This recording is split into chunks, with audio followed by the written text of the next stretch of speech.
کہ دہری ہے؟ کہنے کہ واقعی جب ایک کشتی سمندر میں نہیں چلتی تو پھر ہم کیسے کریں؟ اتنے متاثر ہوئے کہ مسلمان ہو گئے۔ تو یہ رستے ہوتے ہیں۔ آج ہمیں بڑی حکمت والی خوبصورت تبلیغ کرنے کی ضرورت ہے۔ پھر اسی طرح امام شافعی رحمہ اللہ سے بھی یہ سوال ہوا، کہنے لگے سنو، یہ جو شہتوت ہے نا، توت بھی کہتے ہیں لوگ اس کو، کہتے ہیں کہ دیکھو توت کے پتے ایک ہی ہیں، ایک ہی ذائقہ ہے، کیڑے اور شہد کی مکھیاں اور گائیں بکریاں ہرن وغیرہ سبھی ان کو کھاتے ہیں، چباتے ہیں، چرتے چگتے ہیں، لیکن اس کو کھا کر ریشم کا کیڑا ریشم تیار کرتا ہے، مکھی شہد بناتی ہے، ہرن میں مشک پیدا ہوتی ہے، گائیاں بکریاں مینگنیاں دیتی ہیں۔ کیا یہ بات اس بات کی دلیل نہیں کہ اس ایک پتے میں یہ مختلف خوبیاں پیدا کرنے والا ہے کوئی؟ اور اسی کو ہم اللہ تبارک و تعالی مانتے ہیں، وہی موجد ہے، وہی صانع ہے، یعنی وہ صنعت کار ہے۔ کیا پتہ چلا کہ اللہ کی ذات ہے؟ دیکھ لیجئے کتنا پیارا جواب ہے کہ ایک ہی چیز، اب گائے بھینس چارہ کھائے تو سفید دودھ دے، آپ اس چارے کو جا کر بلینڈر میں پیس لیجئے، کوئی دودھ نہیں نکلتا۔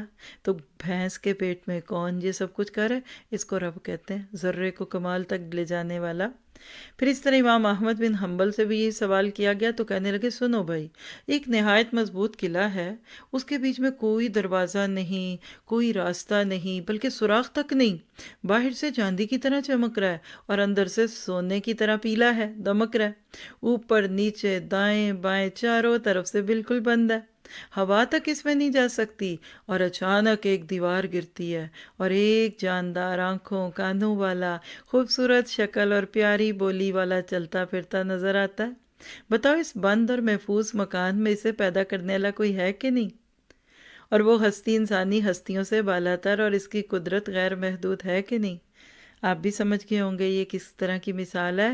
انڈے میں سے چوزے کا نکلنا، چاروں طرف بند شیل کے اندر سے ایک زندہ وجود نکلتا ہے، یخرج الحی من المیت، تو کہا یہ میرے رب کے وجود کی دلیل ہے۔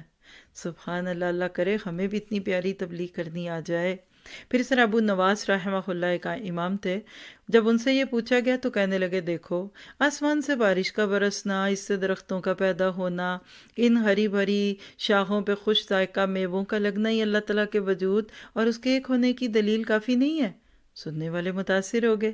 اسی طرح ابن معتز رحمہ اللہ سے جب پوچھا گیا تو انہوں نے کہا افسوس، اللہ کی نافرمانی اور اس کی تکذیب پر لوگ کیسے دلیر ہو جاتے ہیں، حالانکہ ہر چیز اس ایک پروردگار کے موجود اور لا شریک لہو ہونے کی گواہ ہے۔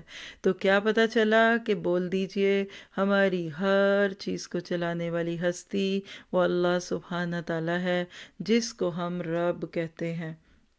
رب کہتے ہیں، آپ دیکھیے کہ لفظ رب کے اوپر اگر آپ غور و فکر کریں تو آپ کو ایسے لگے گا، بلکہ میں آپ کو ہر دن ہی یہ بات کہا کروں گی شاید، تو ابھی سمجھ لیجئے جو نام بھی پڑھیں گے، جیسے الہ اور اللہ پڑھتے ہوئے لگا، آج آپ کو رب کے بارے میں جانتے ہوئے پڑھتے ہوئے بھی ایسے ہی لگے گا کہ سب خوبیاں رب میں ہیں۔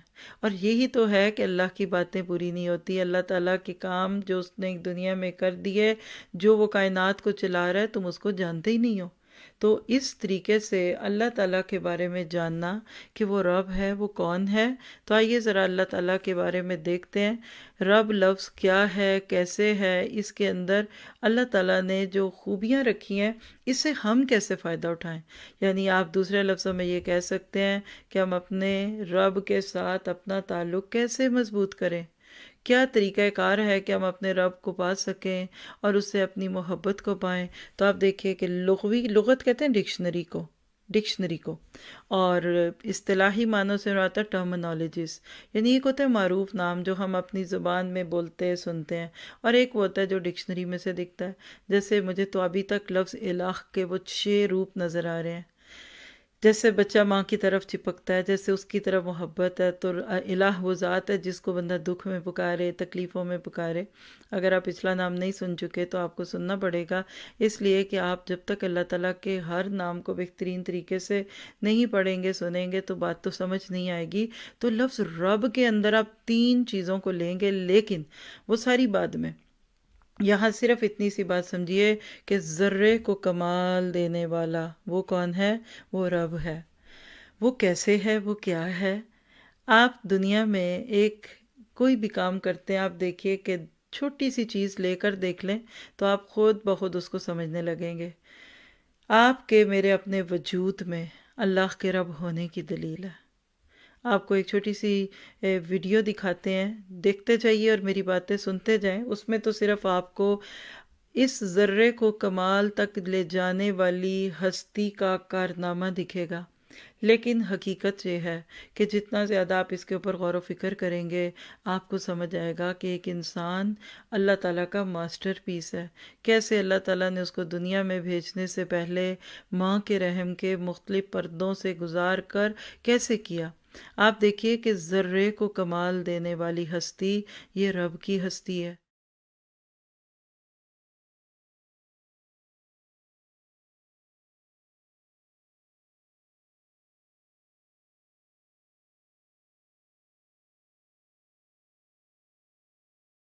میں ایک بچے کی گروتھ کی ساری کہانی ہے۔ ماں کے ماں کے پیٹ سے پہلے بچے کا کیا معاملہ ہوتا ہے۔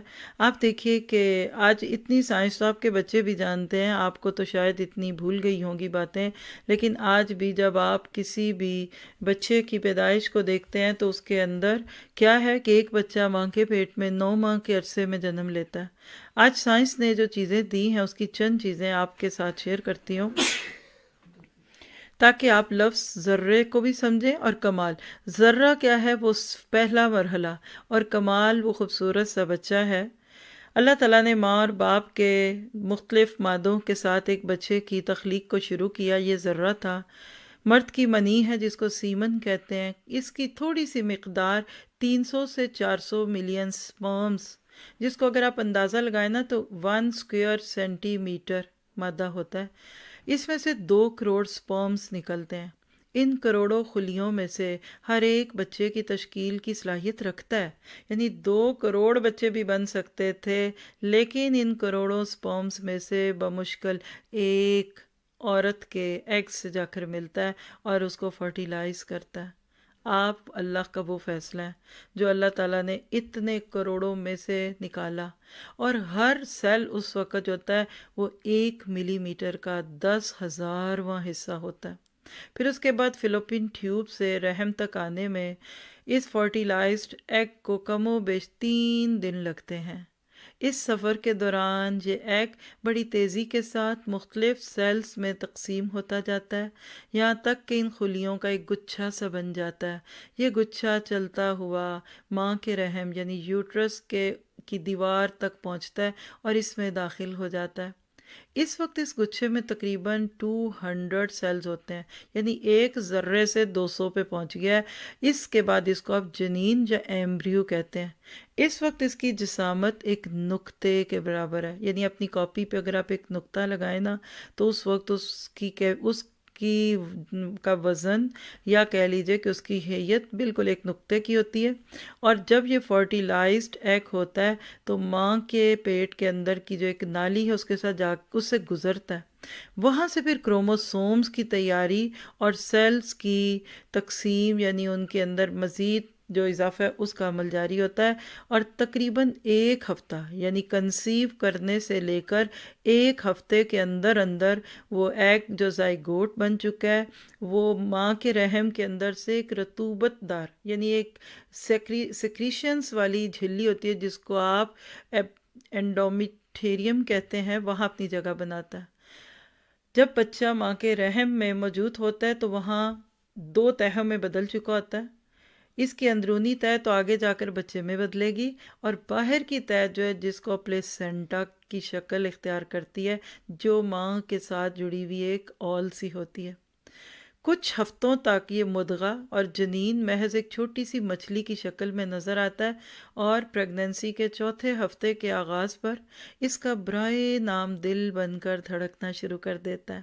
پھر اس کا مسکولر سسٹم بنتا ہے، اور پھر اس کی جسم کے اندر کے اعضاء بھی بننا شروع ہو جاتے ہیں، اور اسی ایک ہفتے کے اختتام پر اس چھوٹے سے زائگوٹ گوٹ کا دماغ، اس کی ریڑھ کی ہڈی، اس کی آنکھیں، کان اور ناک، حتیٰ کہ اس کے گردے اور اس کے پھیپھڑے یعنی کڈنیز اینڈ لنگس بھی بننے لگتے ہیں، اور وہ فیٹس جس کا آغاز ایک نقطے سے ہوا۔ یہاں رکیے، رب کون؟ جو ذرے کو کمال تک پہنچا دیتا ہے۔ اب تقریباً 3 ملی لیٹر 0.1